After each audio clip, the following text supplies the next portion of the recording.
Hi అండి. ఇవాళ ఎర్ర గోధుమ రవ్వతో వెజిటబుల్ బిర్యానీ చేసి చూపిస్తున్నాను. తప్పకుండా చెయ్యండి. చాలా ఈజీగా అయిపోతుంది. బ్రేక్‌ఫాస్ట్‌లో గానీ, లంచ్‌లో గానీ, డిన్నర్‌గా గానీ మనం తీసుకోవచ్చు. వెజిటబుల్స్ అన్నీ కట్ చేసి పెట్టుకోవాలి. ఒక చిన్న కుక్కర్ తీసుకొని సరిపడా ఆయిల్ వేసుకోవాలండి. ముందుగా 2 బిర్యానీ ఆకులు, హోల్ గరం మసాలా దినుసులన్నీ వేసుకోవాలండి. యాలకులు, లవంగాలు ఇవన్నీ వేసుకోవాలి. తర్వాత చిన్న చిన్న ముక్కలుగా కట్ చేసుకున్న బీట్రూట్ ముక్కలు, క్యారెట్ ముక్కలు, మీ దగ్గర ఏవుంటే అవండి. ఉంటే కాలీఫ్లవర్ కూడా వేసుకోవచ్చు. నేనైతే నా దగ్గర ఉన్నవి వేస్తున్నాను. బీన్సు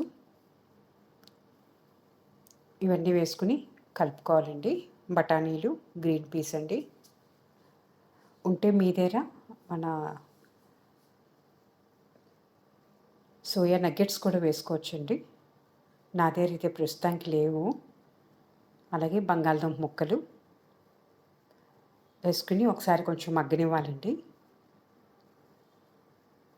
మీకు సరిపడా కారానికి సరిపడా పచ్చిమిర్చి వేసుకోండి, కరివేపాకు వేసుకోండి, అలాగే ఆనియన్ పీసెస్ కూడా వేసుకోండి.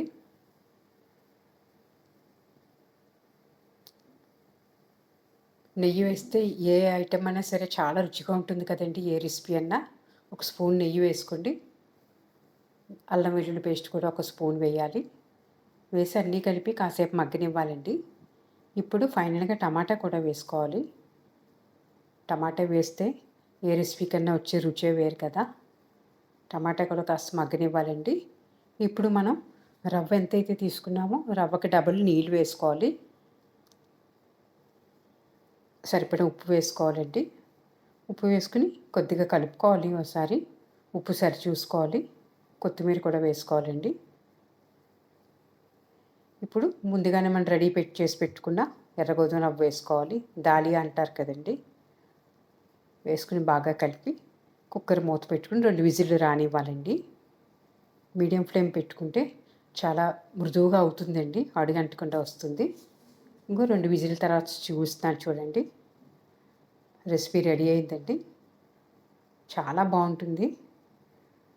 రైస్ తినడానికి ఎవరైనా సరే సాధారణంగా భయపడతారు కదా, కొంచెం స్టార్చ్ అది ఉంటుందండి. ఎర్ర గోధుమ రవ్వలో అదేం ఉండదండి.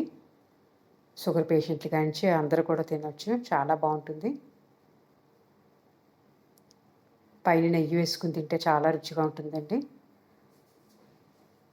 అలాగే పెరుగు కూడా వేసుకోవచ్చు. ఆనియన్ రైతా కానీ తో తింటే చాలా బాగుంటుంది. తప్పకుండా చేసి చూడండి. ఎంతో ఈజీ అండి. వెజిటబుల్స్ అన్నీ రెడీగా ఉంటే చాలు. చేసి ఎలా ఉందో చెప్పండి. చేసి చూడండి.